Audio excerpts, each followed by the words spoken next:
So one of the problems that you face when you're building a website is the responsive design. So when you go into mobile, you want the sections to stack up, but when you're in the desktop view, you want them to be side by side. So how do you do that? There are multiple ways of doing that, but the easiest and most common way is something called a columns element. You can see here we have a columns element, and underneath it we have column elements.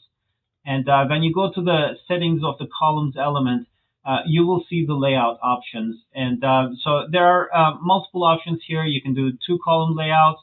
Obviously, we have three elements in this case. So, we're using a three column layout over here. And you can do two columns, small, big, big, small, three column layout. So for whatever layout that you choose, you can actually set up like a different whatever custom method that you want for the size of the individual columns. But the nice thing is that this is responsive by default. So as you go down the certain breakpoints, you can use different layout options. The typical one is the single column, like this is a very common case.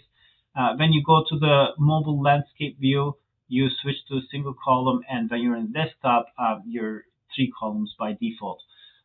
So you can do different sizes for the columns. Like I said, this is another common one: small, big, small, or big, small, small, or four columns even, and six columns even. I think let's go to that one.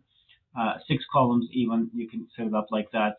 And when you have, depending on where you're coming from, the responsive layout is going to be different options are going to be available. So obviously, if you're in the three column layout, you can only transition to single column layout. So it tries to even them out.